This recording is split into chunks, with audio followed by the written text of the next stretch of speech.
Почитувани, добра вечер. Добрододовте во уште една анализа на Телевизија 24. Градот Скопје најави отстранување на галиите од коритото на реката Вардар, потек кој некои ги изненади, но секако привлече големо внимание, бидејќи на некој начин е прво отстранување на објекти од Скопје 2014, нешто за што се збореше овие години, но никако не дојде до тоа. Што ќе се случува со ова, но што ќе се случува и со останатите споменици е дел од темите за кои ќе разговараме вечерва со нашиот гостин, а тоа е, како што беше најавено, е скопскиот градоначалник Петер Шлегов. Добро вечер. Се разбира дека дел од емисијата ќе биде посветен и на ова што се случува околу корона вирусот, тоа е неизбежна тема, за тоа ќе зборуваме подоцна, околу се разбира ингеренциите кои ги има градот. Кажете ми, господине Шелегов, најавивте дека ќе ги отстранувате галиите, веќе до една од галиите, онаа првата што беше направена, дадовте до фирмата рок од 30 дена да се отстрани, инаку кажавте ќе ја отстраните на нивен трошок. Па кажете ми, сега некако на многумина и ова некако им наликува на еден предизборен потек. Сега избори се најавени, сега одеднаш вие се сетивте да ги отстранувате галиите. Па не е предизборен потек, затоа што јас кажав уште на почетокот, кога дојдов за градоначалник на нашиот град, дека особено галиите, целиот проект Скопје 2014 сам по себе е сериозно контраверзен визави пораките што ги носи. Меѓутоа, галиите се и сериозна опасност за имотот и здравјето на луѓето, затоа што сите анализи што се направени и од страна на градот и од страна на UNDP зборуваат за тоа дека било каков тип на објекти, ова се де факто објекти, иако градот ги внел како урбана опрема, што е голем абсурд, во мајнор коритото, значи во малото корито на Вардар, представуваат сериозна опасност за поплавување на Вардар, затоа што протокот, поплавување на Скопје, затоа што протокот на реката Вардар се намалува. И јас уште тогаш кажав дека градот ги почнува постапките.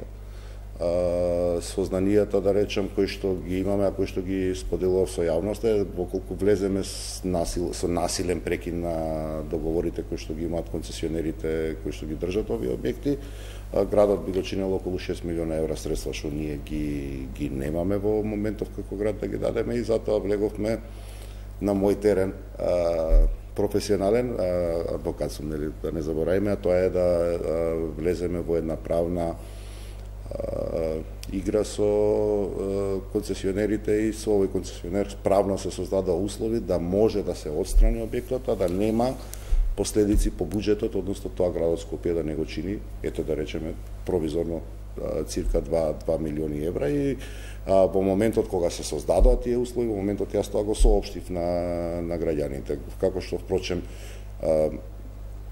многу прецизно, да речеме, водевме постапката за Дрисла. Исто така правна постапка. Ја се влечеше можеби 2 години и го завршивме процесот кој што после 9 години, меѓутоа без градот да биде изложен на правен ризик, да биде предмет на исплата на некаква си одштета на било кого. Сега тука бара малку време. Меѓутоа за мене е успех што успеавме да доведеме барем со едната галија во правна смисла постапката до таа мера, да можеме да го раскинеме договорот со концесионерот, а градот да не биде должен да надоместува, бидејќи тоа се 15-20 годишни договори кои што ги склучила претходната градска администрација, и едноставно како се создаде условите, така се направи тоа. Иначе е втор објект. Првиот е, ке подсетам, споменикот на ќосето пред судот. Добро, компанијата Фаланга Херонеа се огласи до медиумите, тие велат дека, сега зборуваме за оваа правна битка која ја најавувате, очигледно дека ќе ја има. Тие велат дека во 2016 година почнало изградба на панорамското тркало, тогаш им било невозможено да ја работат својата основна дејност, побарале да прекинат со работа, да не плаќаат закупнина, и велат дека нашата компанија до овој момент нема добиено никакво решение дека треба да продолжиме со работа, како што тврди градоначалникот дека се случува од 2018. Што зборува за непознавањето на договорот. И додава се извинам дека се работи за политички прогон. Па не може да е политички прогон. Самиот факт што они зборуваат за решение, зборува дека не го знаат договорот кој што го подпишале со градот. Градот, кога ќе се создадат услови, ги известува. Градот ги извести. Они во моментот кога го добија известувањето, има заостанати 2 закупнини, кои што ги платија. Што значи дека изреагирале на дописот од градот, меѓутоа не ја започна дејноста. Дејноста требаше да ја започне до 6 март. Значи не зборуваме сега избори, ќе има, ќе нема. Тоа е една приказна која што трае некаде од втората половина на 2018 и сега се создадува условите.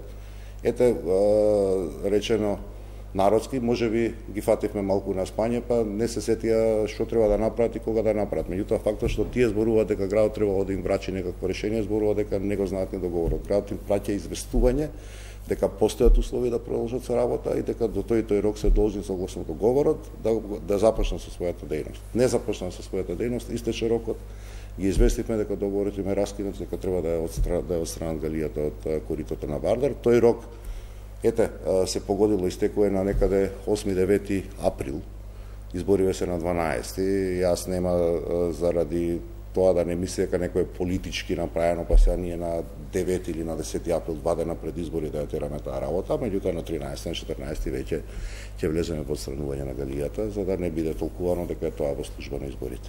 Добро, што е со останатите 2 галии, каква е таму состојбата? Таму сме и во некакви разговори, и во некакви преговори, да речем, со концесионерите, ќе видиме како се озреваат условите. Мојата примарна грижа е градот Скопје да нема фискални импликации врз действијата кои што ги превзема, имајќи во предвид дека станува збор за договори. Ако успееме да извадиме ситуација или состојба во која што градот нема да ги плати средствата, таа ќе реализираме. Ако не, тогаш јас кажав и во текот на денот кога беше подпишано известувањето за галијата која што ќе побараме и помош од централната власт да се изврши едно, ако треба и вештачење и да се направи некаква согласност. Примарна е безбедноста на граѓаните, а галиите се нешто што сериозно може да ја загрозат безбедноста на граѓаните, имотите нивни и нивните животи во случај на надоаѓање на води, а не времето пред 10 дена што беше силниот ветар покажа всушност дека природата знае преку ноќ да ни донесе несакано секојдневие. Тој ветар што удри, па падна и фасади, падна и кровови. Значи не можете вие да речете нема да има поплава во Скопје. Тоа не можеме да го знаеме. Може да ни се погода 3 или 4 дена. Скопје е слив од 3 реки, нема да не заборавиме. Подобрена е безбедноста со изградбата на браната Козјак, меѓутоа да не заборавиме дека во Скопје се влеваат де факто 3, со се серава 4 реки, тоа е реката Вардар, реката Треска, реката Леперец и реката Серава, и секоја на свој начин може да ја загрози безбедноста хидролошка, што значи да ја зголеми опасноста од поплавите. Најлошото сценарио е кога го имате сливот од сите 4 реки во ист момент, што не можете да го исклучите. Да. И токму заради тоа сметам дека нивото на безбедност мораме да го дигнеме. Но значи со овие останати 2 галии ја немате оваа иста состојба, таму концесионерите работат. Ја немаме во моментов, меѓутоа не значи дека не го работиме или не го работаме случајот како сакате така. Добро, исто така побаравте од општината Центар да ви биде пренесена сопственоста врз спомениците кои општината ги одржува. Исто така едно барање кое дојде сега, заедно со галиите отприлика тука некаде, повторно пред. Ама тука во овој период сакам да кажам. Знаете повторно некако наликува на предизборно некое предизборен памфлет. Сега јас освен галиите, бидејќи знаете што велат луѓето, еве сега нака карикирам, добро, што им текна сега одеднаш на сето ова да го прават? Баш пред избор, зашто не порано? Затоа што прозивките од јавноста најчесто се движат кон градоначалникот на Скопје. И за работи кои што не се работа на градоначалникот или на градската управа. Јас се сеќавам дека некаде 2017 беше формирана таа меѓуресорска комисија за утврдување на состојба на Скопје 2014, беа донесени определени констатации, меѓутоа после тоа не направи никој ништо освен град Скопје. Град Скопје од друга страна станува збор за имот кој што е собственост на општина Центар, спомениците. Меѓутоа постои договор подпишан од претходниот градоначалник на општина Центар и претходниот градоначалник на град Скопје, во кој што градот го превзема одржувањето на спомениците и фонтаните. Тоа моите сограѓани, нашите сограѓани, ги чини некаде околу 500-600 евра годишно. Одржуваме туѓ имот со тие пари. Јас со допис до градоначалникот на општина Центар се обратив и реков, или земете си ги назад, подржувајте си ги вие, што не верувам дека на било кој му се допаѓа, се не сака ни градоначалникот на Центар да одвојува веројатно половина милион евра годишно за одржување, или дајте ни ги на нас, па да видиме што е одржливо, што е неодржливо, дел ке се отстрани, дел може. Нема да се отстрани, не прејудицирам јас каква ќе биде целосно судбината. Има еден спорен објект што е собственост на Министерството за култура, тоа е недоизградениот споменик на мајка Тереза, кој што, не знам, мислам дека токму заради местото на кој што е ставен и посветен, а малку е некојаш кога ќе чепне човек и кога се спомне мајка Тереза и хуманиот дел од жената што и католичката црква прогласи за светица, може би и политички шкакливо да влезе човек во такво нешто, меѓутоа тој споменик се наоѓа на улица. Улицата се вика Орце Николов и тој е влез во плоштад. Тој е недовршен, тој узурпира тој недовршен објект, узурпира јавен простор. Јавниот простор може да користат граѓаните за влез во плоштадот, меѓутоа и за не дај Боже ситуација да треба да интервенираат, немаме противпожарно возило како да влезе таму, можеме исто така да дојдат до загрозување на безбедноста. И не случајно стандардите се на светскиот урбанизам дека се слеваат улици во плоштадот. Ние еден природен тек на една улица која што постоела и е прекината со градски зид, меѓутоа постои како крак тука, го стопираме влезот на плоштадот. Јас се консултирав со сите урбанисти во нашата држава кои што нешто значат. Знаете дека град Скопје има и посебна соработка и со архитектонскиот и урбанистички факултет, меѓутоа и со асоциацијата на архитекти. Тоа е македонската елита, условно кажано, во урбанизмот. Едногласни се сите дека нема град во светот каде што постои објект на среде улица. И тоа е улица која што едноставно мора да си го добие својот. Добро, отприлика ова што ми го објасните сега образложение, значи ли дека споменикот на мајка Тереза е еден од оние што сметате дека треба да се дислоцираат? Еден од оние кој што е и сериозна опасност. Јас кажав, Министерството за култура кажа дека ќе даде конкурс за изглед на просторот, бидејќи нема да се доврши споменикот на мајка Тереза, тоа е известно, тоа е одлука на Министерството, нема да го довршат така како што било и сега ќе треба да го приуредиме просторот, да се адаптира. Тоа е, да речем, одлуката што има Министерството направено. Јас реков, градот Скопје или ја као Петре Шилевов како физичко лице на конкурсот за уредување на просторот ќе конкурирам со улица. И таа е, да речем, идејата што ја имам. На крајот на денот, можеби и јас како градоначалник треба да ги спровоцирам и другите институции да започнат да ги решаваат проблемите. Мене ми стои како град Скопје уште зградата на поранешната зграда на Пелагонија. Очекувам дека најбрзо ќе биде објавен конкурсот за идејно решение за изглед и да го вратиме колку толку автентичниот изглед на таа зграда. Елем ќе треба да си превземе чекори за уредување на зградата на Евана. Тоа се двете згради на зградата на Елем на плоштад, тоа се двете згради што останаа недовршени, меѓутоа и Министерството за култура, кај споменикот на мајка Тереза, институциите мора да си превземат дел од одговорноста, бидејќи управувањето со определени институции, меѓу другото, подразбира и одговорност и храброст, ако сакате, на носење на одлуки, и ќе треба да си ги донесат соодветните луѓе одлуките. Дали мислите дека и предмалку кажавте дека за меѓуресорската комисија за Скопје 2014 што била направена и пошто која не се случи ништо, мислите ли дека останатите гранки на власта некако заборавија на тоа на Скопје 2014. Едноставно оставија се кој што е. И дали мислите дека тоа го направија од конформизам или од можеби од страф од реакција во јавноста? Знаете она реакција, па добро, зошто сега да се урива, зошто нешто да се трга? Не зборуваме за класи, јас си кога зборувам за дислокација, не зборувам за уривање. Океј, значи затоа што таму се потрошени некои наши пари. Ќе го спомнам да не бидам и лошо разбран. Например во Будимпешта, омилената на некои од нашите поранешни политичари, има еден парк што се вика Мементо. Во паркот Мементо, да речам, маđарите одлучиле сите споменици од социјализмот, а кои што ја наградувале Будимпешта и ја одземале суштината и одземале душата, бидејќи делови од Будимпешта и во тој апсолутистички систем што многу асоцира на апсолутистичкиот систем што го имавме ние до пред 2 години, им била одзимана душата и не биле соодветно, да речем, третирани традиционално онака како што била градот, и ги дислоцирале и ги лоцирале во паркот Мементо, што сега е отворен, да речем, за посетители. Па можеме, веројатно, ќе дојдеме до таков процес. За мене е битно да градот конечно воспостави и собственост врз тие објекти, а дали тоа ќе биде дислокација, можеби некоја општина ќе побара, со градоначалникот на Охрид сме разговарале, и тој би сакал веројатно Цар Самуил да биде во Охрид, а кај нас е дека стане на среде улица. Исто Цар Самуил е на среде улица, ставен на влезот на площадот на улица Македонија.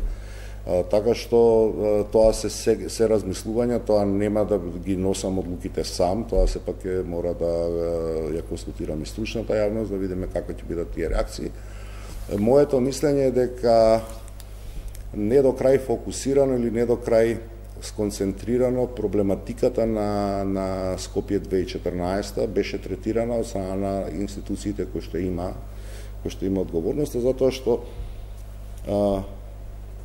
прво зборуваме за сериозна неквалитетна изведба со неавтентичен материјал во неавтентична средина за нешто што никогаш не било автентично скопско. Видовте вие ветрот дека ни ја сруши Мепсо фасадата, брутализмот и архитектурата на зградата на Мепсо. Не е барокот кој што го опшија со гипсови, со, не знам, ниско квалитетна фасада. И таа зграда е на свој начин велелепна. Владата мене, ако ме прашате, наградена од како архитектонски објект, заштитена, тоа е силување на објектот, го велат архитектите. Стоковна куќа Скопје. Објектот на нама стар 60-70 години, да речам, како таков е целосно пропастен, затоа што имаме гипсан и вие знаете дека зашто статуите нешто ги изгрешили во мерка, па го сечеа гипсот за нешто што као треба да личи дека е камен. Кога ќе појдете, тој тип на архитектура не бил типичен за нашиот град никогаш. Кога ќе појдете во светот, тоа таму го правеле или од мермер или од гранит.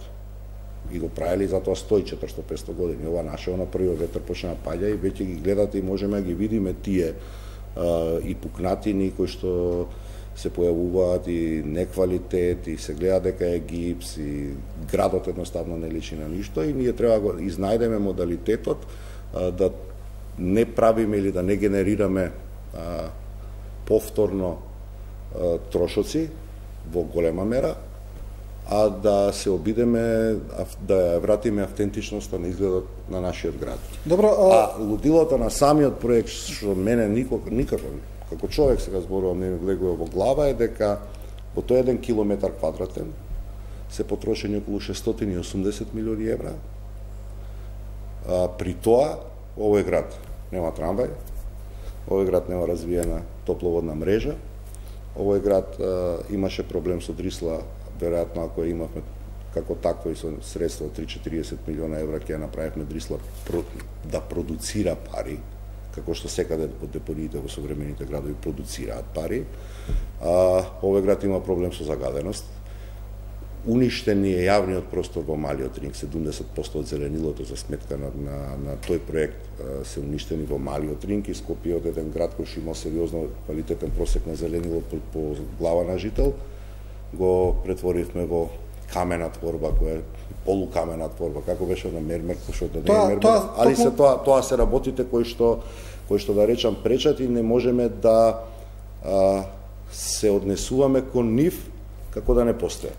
Тоа токму сакав да ве прашам, самиот да го кажавте, финансискиот момент, значи естетскиот и уметничкиот, стручната јавност тоа, мислам, безброј пати го кажа што е проблемот, но самиот кажавте 600 милиони евра, а одговорност никаква, таму значи имаше индиции за сериозни криминали, се спомнуваа сериозни суми, значи слушнавме предходно, мислам, слушнавме од вас на пресконференциите кои ги државте цело време на Бихачка, слушавме и од бомбите, мада за Скопје 2014 не толку, скоро воопшто, но слушавме цело време за индиции за сериозни криминали и од сето тоа сега ништо.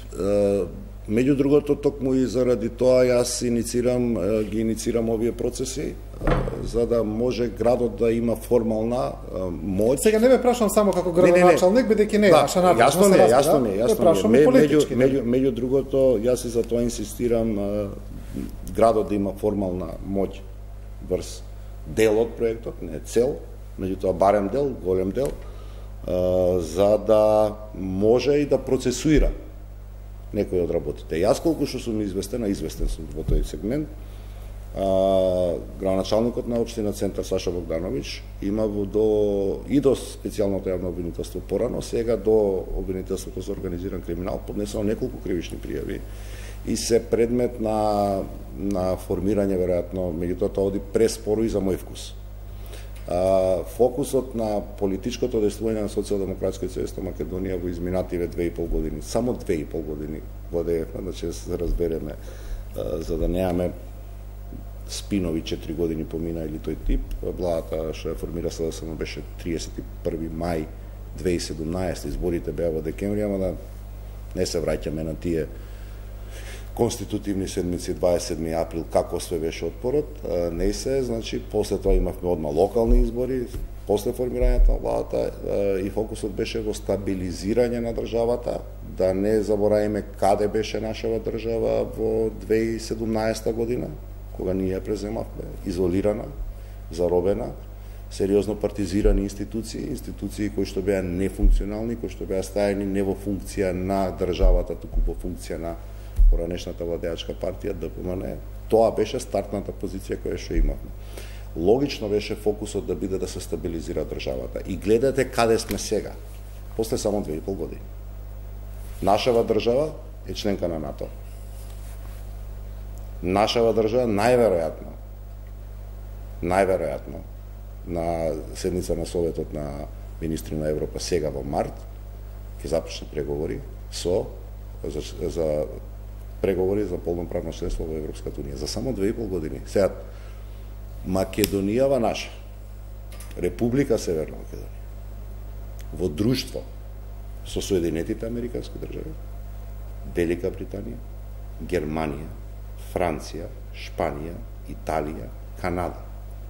Нешто што било која политичка елита што се појавила од независноста на Македонија навака, зборувала.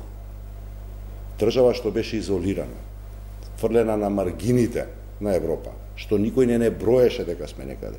За само 2,5 години ја доведовме во овие две институции, каде што секоја политичка елита тврдеше дека ќе сака да ја донесе. Да, во тие приоритети, некои работи што се повидливи во секојдневието, веројатно останаа занемарени, како што е Скопје 2014. Зашто ја сега иницирам, да речем, едно буткање да тоа е сегмент право и правда. Така, и сега успеавме да во државата да ја направиме правична. Многу пари потроши државата да најзагрозените социјални групи на граѓани. Тоа се работниците во кожарската и текстилната индустрија и земјоделието. Ги подигнеме економски, социјално да ги подкрепиме. Не ги збогативме. Тие луѓе се се уште сиромашни. Ама да не забораваме дека минималната плата од 8.000 стана 14.500 денари. Да не забораваме дека субвенциите не завршуваат сега кај партиските земјоделци, туку кај вистинските земјоделци. Идејата е да направиш што е можно послободен човек, ако го направиш за нијанса побогат. И тоа значи направивме колку толку поправична држава. Добро. Во следниот циклус, јас сум искрено убеден дека ќе се посветиме правичната да стане и правна држава. И да одговорностите секој на свој начин си ги сноси за тоа што го има сработено. Поентата во што ми беше во трансформацијата од 2017 до денеска, партизираните институции, каде што се уште постојат инсталации, бидејќи таков е законот за административни службеници, се мислам дека сте имале гости кои што сте разговарале на таа тема, беа сериозни кочничари во функционирањето на правдата, затоа што на крајот на денот правда не значи само кривична пресуда. Правда значи да имате и функционални институции. Јас во градот Скопје во многу сегменти се обидов да ги надминам, во дел ги надминав, дел се уште ги надминувам, инерциите во функционирањето на државната администрација. Ако ние имаме функционални институции, чувството за правичност и за правда кај граѓаните ќе биде поголемо. Да не морате да го барате градоначалникот на Скопје за да бројчето ви биде завршено побрзо, туку дека знаете кога ќе го поднесете, во рокот 10 дена ќе ви биде завршено или 5 дена. Да, добро, само уште еден краток одговор ве молам за ова Скопје 2014, потоа ќе преминеме на други теми. Општината Центар кажа дека за тоа ќе разговара за пренесување на надлежноста после избори, и дали можете да ни кажете, ги спомнавте споменикот на мајка Тереза, спомнавте Цар Самуил, дали еве може да ни кажете уште на кој споменик конкретно мислите дека би можел да се дислоцира? Не е прашањето, јас реков дека јас нема да бидам јас човекот кој што ќе кажавте, но дали еве имате вие своје размислување? Знаете како, кога ќе трнете од Гранд Хотел, од Холидин, покрај Кеј, па кога ќе дојдете на плоштад, па кога ќе завртите еден круг околу плоштад, колку споменици ќе изброите? Да не го забораваме Жена Борес паркот. Сега споменици, статуи, ако броиме се заедно. На што се личи? Тоа е силуван јавен простор. Тоа не е по ниеден стандард за јавен простор. Јавниот простор е нешто што ги собира луѓето, нешто каде што луѓето ќе може слободно да се движат, кај нас ние се сопнуваме од тие нивни споменици. И затоа дури имате на Јустинијан, да речем, споменикот е внатре у кејот на Вардар. Мислам, ме разбирате, има многу каде што треба да се разговара и ќе разговара стручната јавност по основ на тоа што стручната јавност ќе го заклучи, такви ќе бидат одлуките на градоначалникот на Скопје. Да, добро, кога зборуваме за опозицијата, за ВМРО-ДПМН, тие велат, отприлика такви обвинувања имаше скоро, велат, цитирам, градоначалникот Шилегов, кој шајка не поставил во градот, сега зборува за криминал, објаснува нешто, па имаше доста критики за невремето кога беше, дека паднале некои кровови покриви од некои средни училишта. Тоа затоа што претходните градоначалници коваа шајки по нив и затоа ги одува ветрот. И само уште ова сакам да кажам дека сакавме во оваа емисија да има представници од ВМРО-ДПМН, не успеавме. Некако целата комуникација не успеа, не сакам да кажам дека одбиле, но едноставно не успеавме да обезбедиме. Имаат и некоја партиска денеска активност, може би тоа е пречка, не знам. Но без разлика. Вака се ќе ви кажам, значи македонското општество и градот Скопје е жртва на примитивизмот и ефтиниот популизам на ДПМН. И навиките што они сакаат да ги створат или ги створија во општеството, што сакаат сега да бидат продолжени. Не е работа на градоначалникот која шеќи. Меѓутоа, јас се уште не можам да видам човек внатре во ДПМН што може на политиките што се креирани во изминативе 2 години и неколку месеци во градот Скопје да даде соодветен одговор. Моја работа е да го организирам градот и да ги организирам градските служби, да ги организирам постапките со цел да градот биде ефикасен во својата работа. Ако го прашате ДПМН, они, например, премолчеа или не го гледаат зелениот кров на ГТЦ. Не гледаат дека во времето нивно, партизанска од Симпо до Мак Петрол бензинската се реконструираше 9 месеци, а ние летоа реконструиравме од бензинската Мак Петрол до мост Обединети нации за помост од 40 дена. Не видоа дека се целосно реконструирани во неколку општини, многу сообраќајници во нашиот град. Понекогаш вело тоа не е направено, значи, пошто нели шајка не е закована. Во моментов не го гледаат, јас сум убеден дека граѓаните го гледаат за разлика од нив, дека во Скопје се градат 4 булевари. 4 булевари во овој град не се граделе нити после 1963 година. Пластичарска, Асном, Хилтон, хотелот, Христијан Тодоровски Карпош и Босна и Херцеговина. 4 паралелно се градат. При што пластичарска ќе биде завршена до крај на март, Христијан Тодоровски Карпош ќе биде завршен до крај на март, Асно веќе можат граѓаните од овој дел од градот, од аеродромот Лисиче, да го видат во употреба.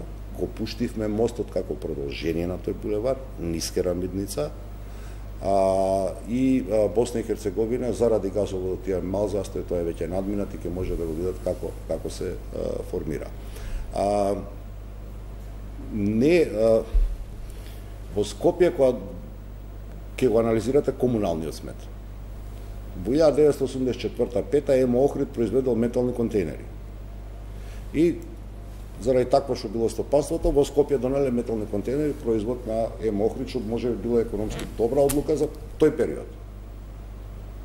А тие контейнери од 1984 до лани никој не размислил како да ги смени.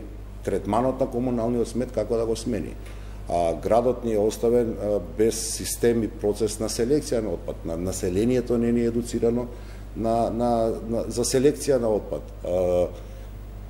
Градот е оставен без инспекторска служба. Значи сега ја подобривме, па јас имав пред непол месец дена за работата на инспекцијските служби, кадровски, технички ги подобривме инспекциите.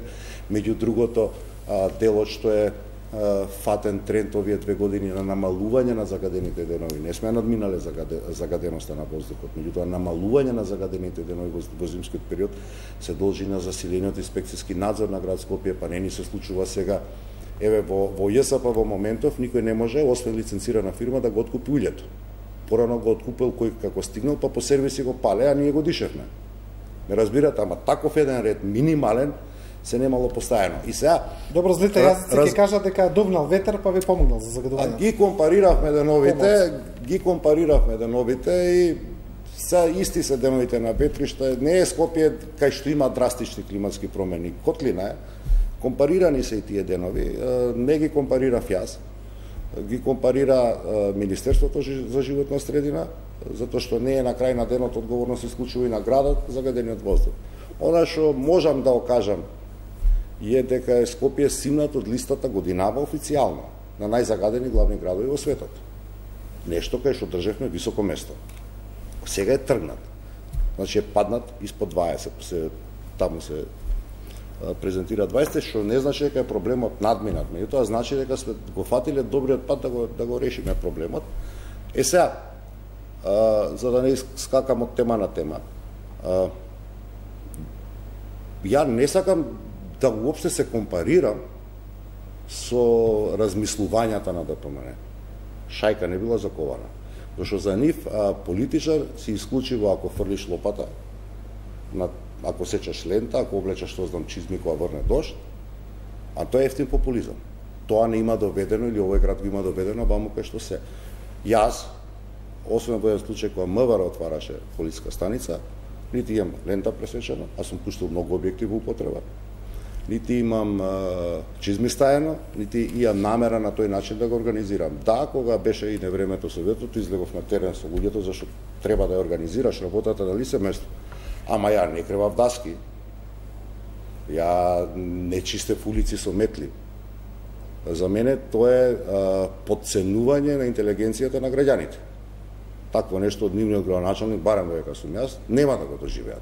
И не мислам дека е коректно да го доживеат. Господин Шелегов, што се случи со продажбата на градската куќа? Еден потек, значи имаше и тука обвинување на ВМРО ДПМН, но со сите нели податоци прилично контроверзен потек. Не е Што се случи со продажбата? Не е контроверзен. Завршена е продажбата. Ние сме во моментов на одработка на решението и градот ќе си добие соодветно седиште. Каде да појдете сега, каде да појдете во светот, седиштето на градот е во центар на градот. Дури владите и парламентите се надвор од центарот на градот, ама седиштето на градот е во центар на градот. Добро, тоа е центар, градската куќа. И мислам не, ова што е градена е во центар. Сега не е ужи центар, нели, но јас зборувам во епицентар, еве за да бидам прецизен, во епицентар на плоштад. Да не бидам лошо разбран. Тој бе објект не ги задоволуваше потребите на градската администрација. Затоа што значи јас го наследив договорот и таа мораше да се догради. Здраво рационално размислувајќи велиш окей, чиме дограден објектов, ајде да видиме да преселиме зашто на решение во бараките од 1965 као времено решение. И кога ги направивме анализите, имајќи предвид каков е распоредот на просториите таму, констатиравме дека повише од 450 луѓе таму не може да сместиме. Градот во моментов има околу 530 вработени во моментов. Значи таа е направена без да воопшто биде водено. Зошто не ја направите таа анализа пред да платите за дограда? Затоа што договорот беше активен, ја морав да го испочитувам. Сепак сум правник, да не забораваме. Јас не можев да го прекинам насилно договорот еднострано. Тоа беше активен договор, добија на јавна набавка, таму беше Уште кога ги плативте тие 3 милиони евра, бевте свесни дека зградата нема да биде доволна? Не, кога ја доплативме и се догради, рековме да ја направиме распоред внатре и констатиравме дека не е собира во услови кога па сега од позиција на председател на ЗЕЛС, јас сум тој што ја притиска владата да продолжи процесот на децентрализација. Значи градот да добие повеќе ингеренции. Добивањето на повеќе ингеренции значи и превземање на дел од вработените што сега работат во рамки на централните институции да бидат дел од градската администрација. Да не бидам лошо разбран дека тоа ќе носи нови вработувања. Не, ќе преземе, ако преземете дел од труд и социјала, ќе преземете со се вработените центарот. Меѓутоа, ме разбирате, ќе се зголеми потребата за да бидат сместени луѓето и како таков тој не ги задоволуваше минимум стандардите. Очигледно е дека кога била градена, не ни размислувале дека градот треба да превземе ингеренции. Ја отворив доста прашања. Градот изготви закон за комунална полиција или општинска комунална полиција, затоа што сметам дека не можеме ние како град да одговараме за гужбата во сообраќајот, а тоа да е работа на Министерството за внатрешни работи. Добро, само што е ова. Не може, добро... И сакам да кажам, и тоа беше причината за да не остане. Но ја продадовте за многу помалце пари отколку што е направено. Тука ја продадовме за 100.000 евра повеќе од тоа што градот имаше вложено во самата градска куќа. Бидејќи се редуцирани договорите за јавни набавки, значи намалена имаше некоја сума 17, 19, не знам колку милиони евра, тоа не е точно проверете, лесно е проверливо, јавен податок е на крајот на денот, беше поставено прашањето и затоа ВМРО го затвори така лесно или така бргу. Проба ау, криминална продажба, не знам си ја што е, кога на крај од секторот за финансии во град Скопје ќе го добиете извештајот колку се средствата што градот ги употребил, до цент ќе ги добиете и ќе констатирате дека градоначалникот или советот донесе одлука за продажба, а градоначалникот што вика дека е Шилегов ја продаде за багатела, не, ја продаде за 150.000 евра повеќе тоа што овој град вложил. Така што тоа падна у вода и затоа престана да го експлоатира. Каде ќе се сели градската администрација? Имате ли? Да, има 2 до 3 варијанти. Во моментот кога било која од нив ќе биде созреана, сега јас и не можам до крај да ги влечам постапки ради изборите. Во истиот момент ќе биде споделено со јавноста, во секој случај ќе биде во делот на малиот Ринко Скопје. Кога би било тоа отприлика? Имате ли некаква проекција? Максимум средина на наредната година. Максимум. Што би се градило на местото каде што се сегашните бараки? На местото на сегашните бараки ја избришавме во соработка со општина Центар маркицата што предвидуваше висококатници, згради, хотели на тој потек. Таму ќе се изгради монтажен паркинг кој што ќе ги обслужува граѓаните за потребите на новиот забавен парк, каде што веќе сме во постапка да го направиме на место на стариот Луна парк, за потребите за зоолошка, за потребите за Девармало, за стадион, за парк. Капацитетноста на тој монтажен паркинг ќе биде некаде помеѓу 600 до 800 места во зависност.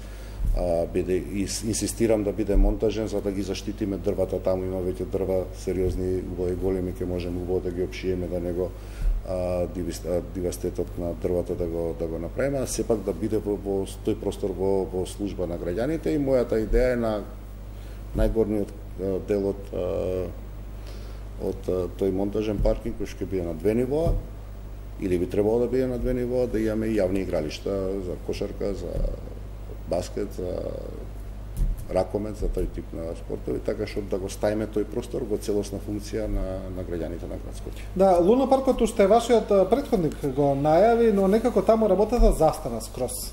Одамна се чека, па сега Скопје немаат никаков Луна парк, ни стар ни нов. Таму беа започнати партерни активности, беа ги скапишко платени околу милион евра е партерното уредување што го доплативме ние пошто беше активен договор кога дојдов и купени 7 машини за возење. И тоа беше тоа што е наследено, машиниве се складирани и излеговме со еден поинаков концепт, пошто нели градоначалников актуелен на Скопје, сега да не излезе јас се фалам, ама не е тиква без корен, има бајаги пријатели низ Европа. Еден од моите пријатели е човек што има проектирано 52 забавни паркови, не луна паркови.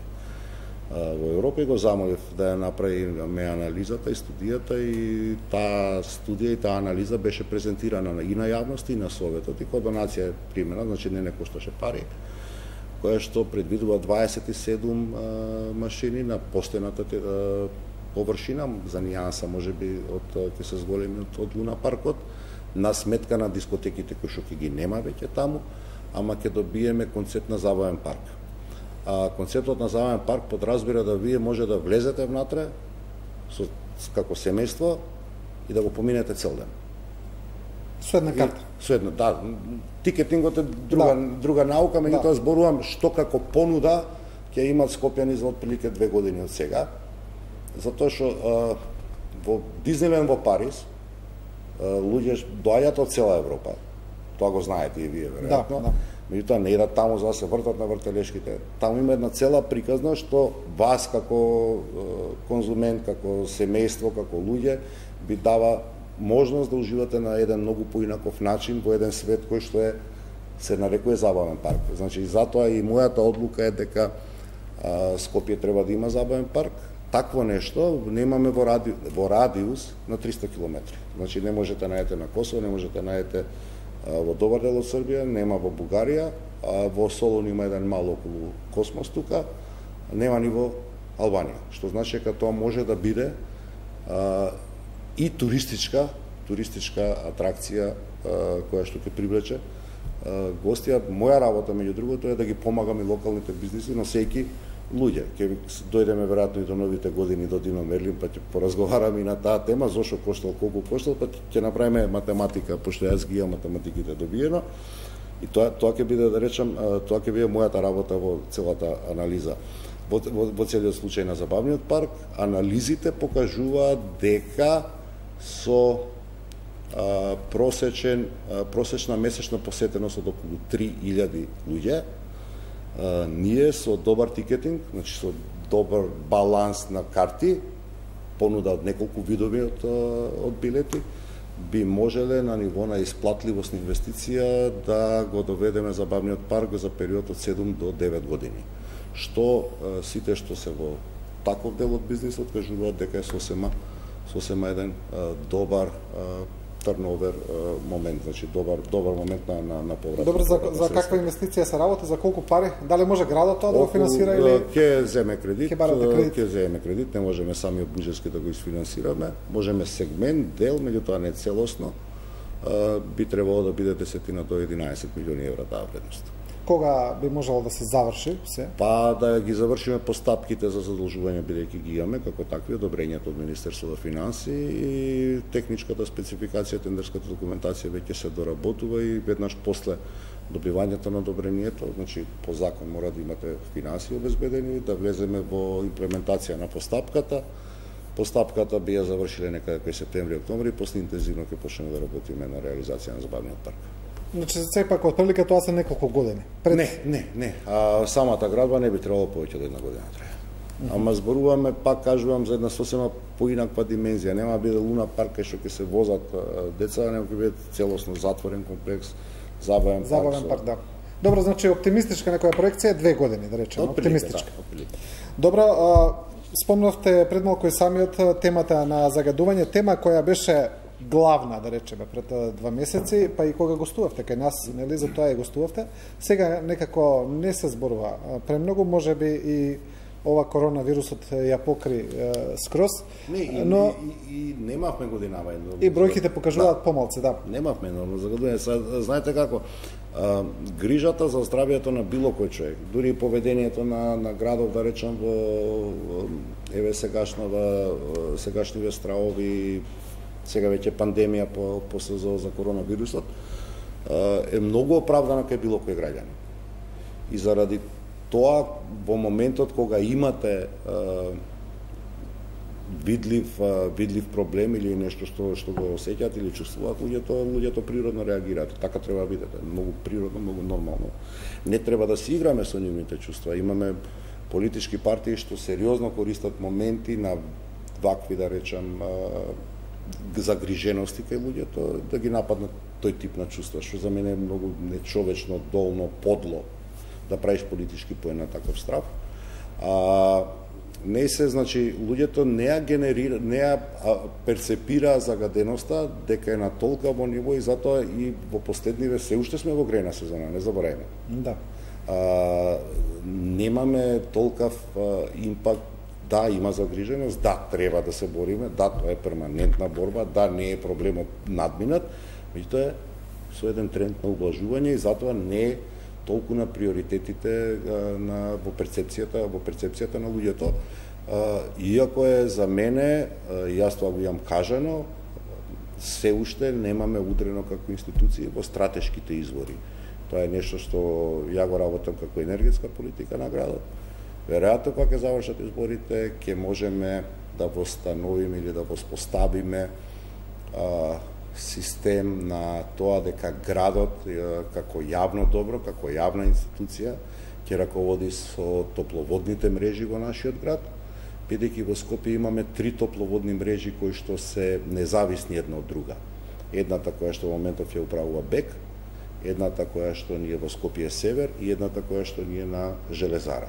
Сите се тие 3 неспоени, што е нонсенс сам по себе.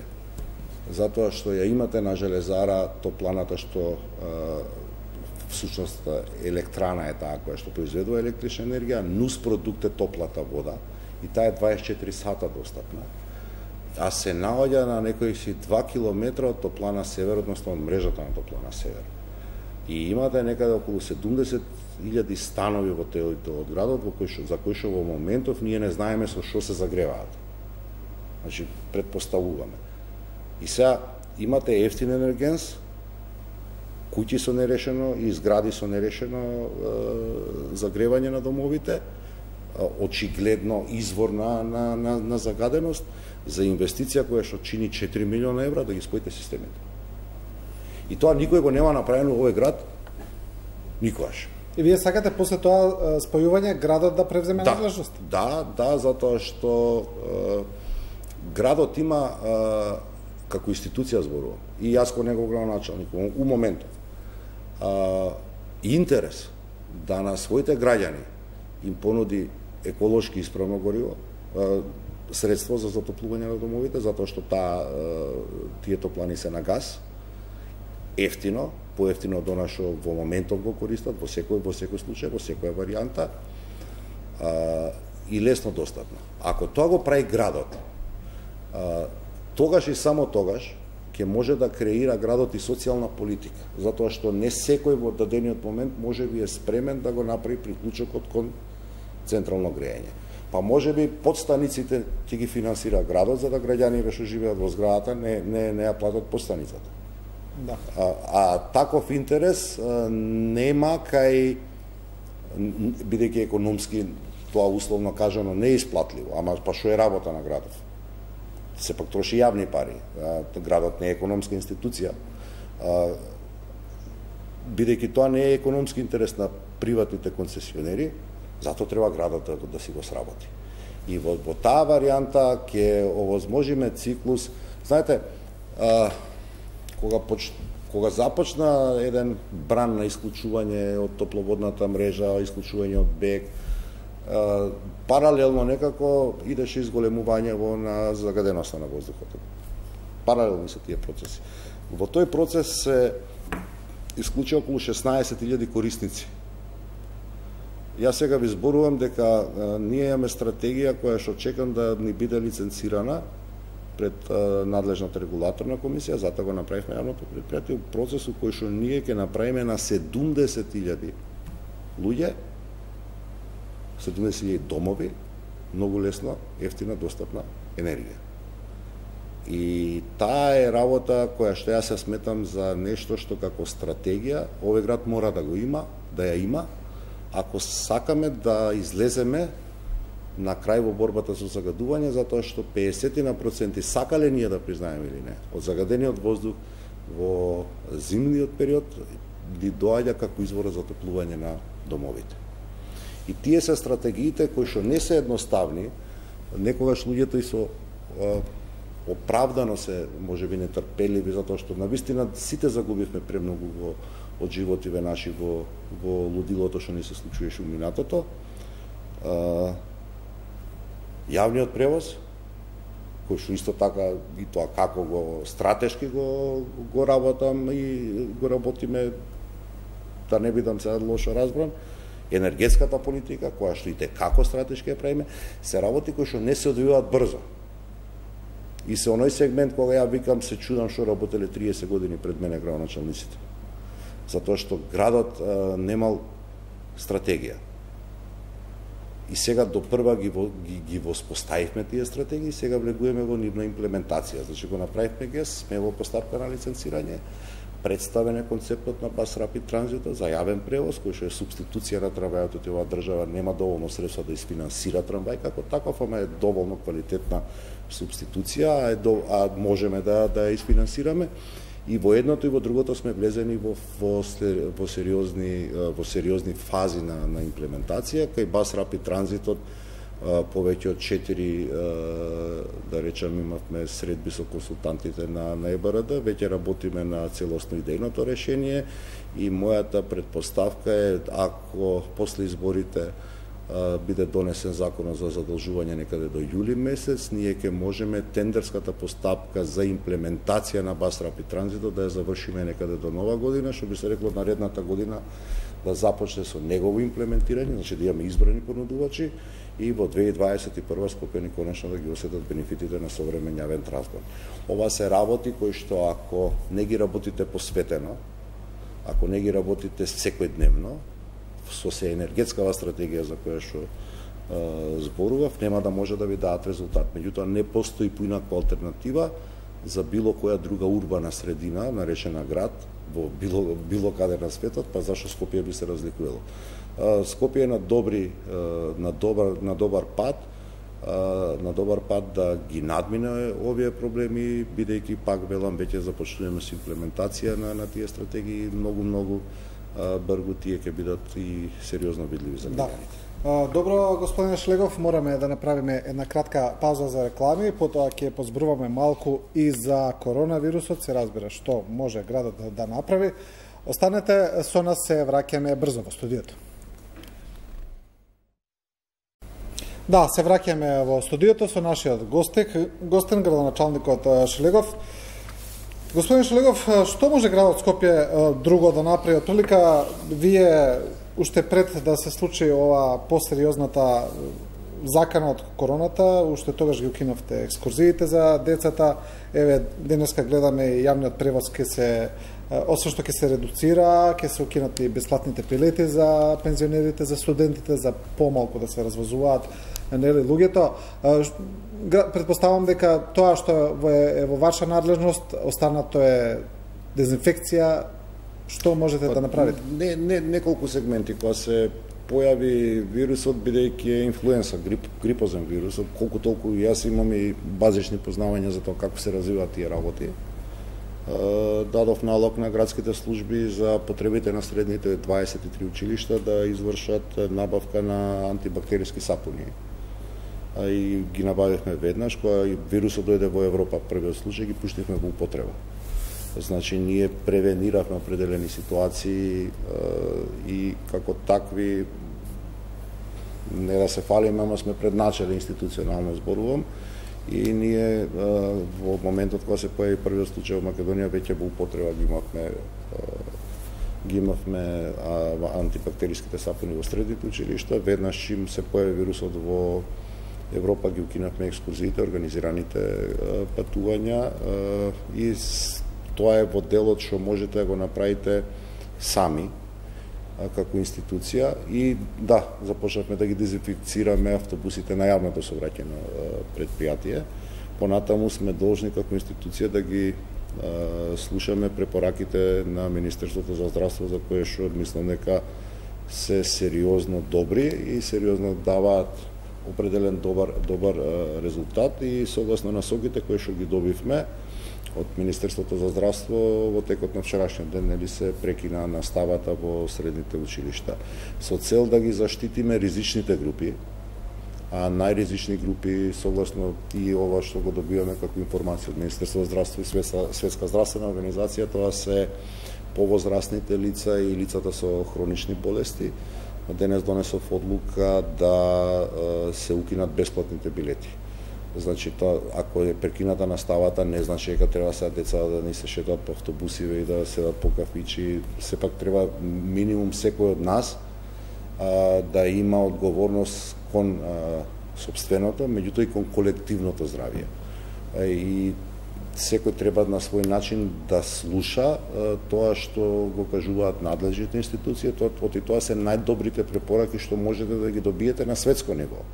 Затоа што и Министерството за здравство, јас сум во секојдневен контакт со министерот Филипче, работи по препораки што ги препорачува Светска здравствена организација. И градската администрација на мало активности. Надвор од тоа, значи градот што направи е да приемните денови, а тоа го направи и другите градоначалници на општините, за граѓаните внатре во просториите, додека трае овие две недели, ги укинавме, значи да немаме контакт на граѓаните со градската администрација. Шалтерските служби, вработените се заштитени со ракавици и се заштитени со заштитни маски за да продолжи работата, меѓутоа да бидеме одговорни и кон моите вработени во град Скопје, меѓутоа и кон граѓаните кои што доаѓаат за определена услуга.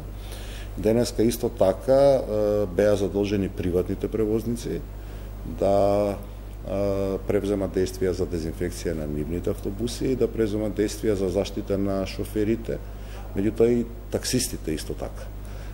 И тоа се работи, да речам, што градот ги прави надвор. Не се опфатени можеби со препораките на владата, меѓутоа јас сметам дека е моја должност да го направам, а се во оној сет на мерки што владата препорачува дека треба да бидат направени. Тука нема да правиме компромиси. Значи, секој еден кој што е сопственик на автобуси е дел од јавниот транспорт во градот Скопје, не се придржува до оваа наредба, ќе биде исклучен од системот.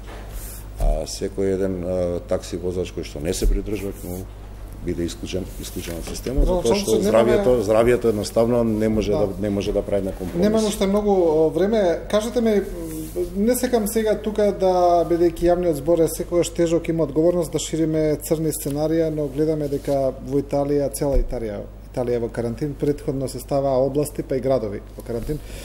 Доколку дојде до такво црно сценарио, доколку толку се прошири заразата, доколку дојде до ситуација Скопје да биде во карантин, подготвени сме за такво нешто? Бидејќи едноставно не сме имале ни примери, ниту знаеме. Не е Скопје единствената институција или знам дека не е, која што би влегла во таков. За тоа се веројатно сценарија кои што ги разработуваат. Не е добро јас да го зборувам тоа, бидејќи не сум надлежен. Да. Тоа се сценарија кои што други институции треба да ги разработуваат, веројатно ги разработуваат, сега не можам јас да кажам ни да ни не.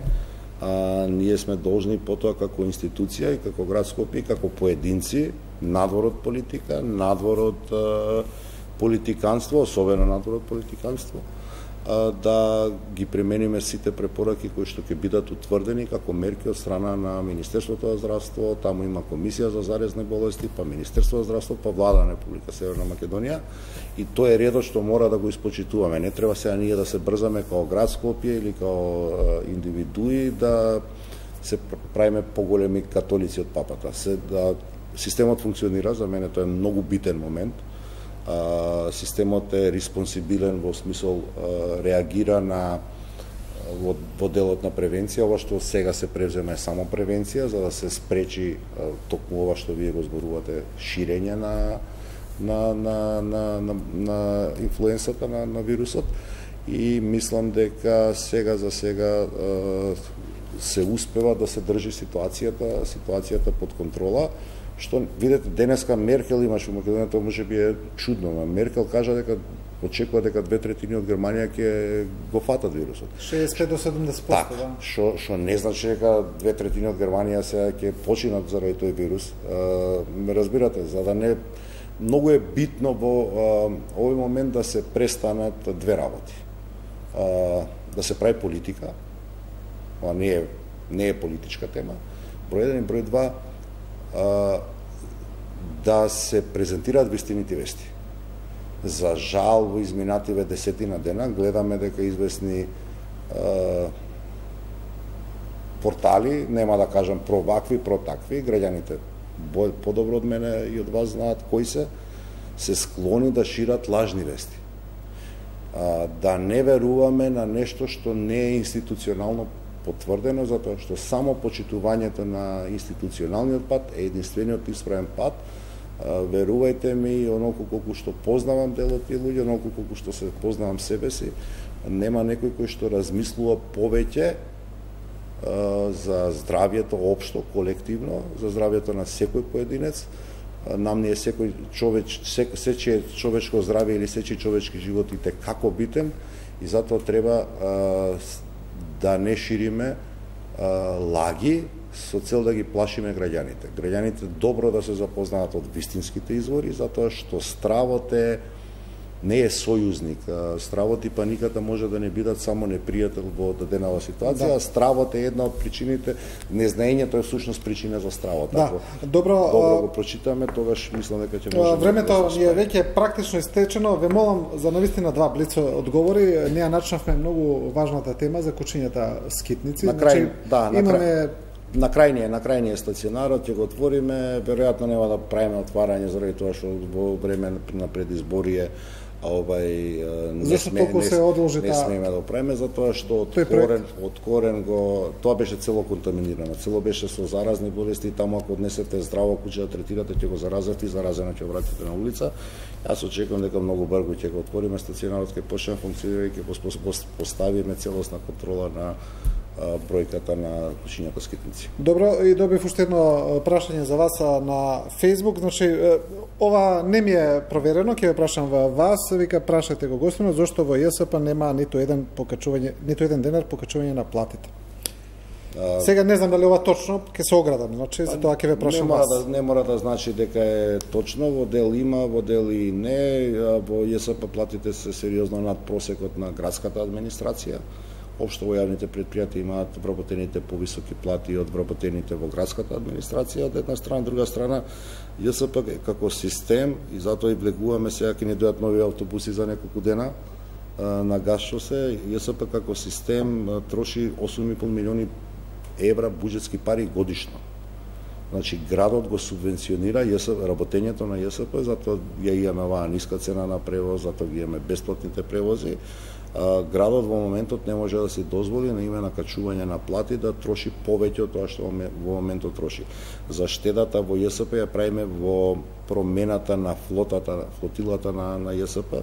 Значи автобусите на газ што доаѓаат, 5 минимум ќе бидат тука за 10 дена, до крај на мај треба сите 33, за 40% се поевтини во експлоатација од дизеливе кои што ги имаме кинескиве, кога ќе старта Bus Rapid Transit-от, веројатно дека технологијата што ќе примениме таму ќе биде хибрид на газ, што значи уште повеќе ќе се намали потрошувачката и системот на јавен транспорт нема да не чини 8,5 милиона евра, туку можеби ќе не чини 2 или 3, тогаш ќе можеме да размислуваме за зголемување на платите на вработените. Да. Инаку треба да знаат и граѓаните, дел се должи на тоа што повеќе од половината од вработени што ги наследивме составот, да повеќе од половината од вработени во ЈСП се администрација, а е шоферско предпријатие.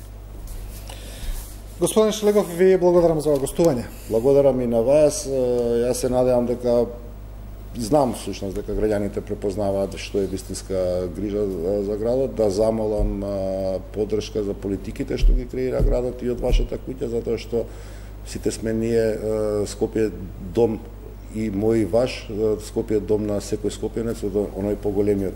Не живееме само во нашите куќи, нашите станови, живееме и во големата куќа наречена Скопје. Се добро што ќе создадеме и ќе креираме за Скопје, затоа и замолувам за поддршка, е добро за секој од нас поединечно. Да, не начнавме уште доста теми, но тоа е толку Скопје нема времето, нема крај. Нема почитувани, следевте уште една анализа, ви благодариме на довербата и вниманието. Останете со нашата програма.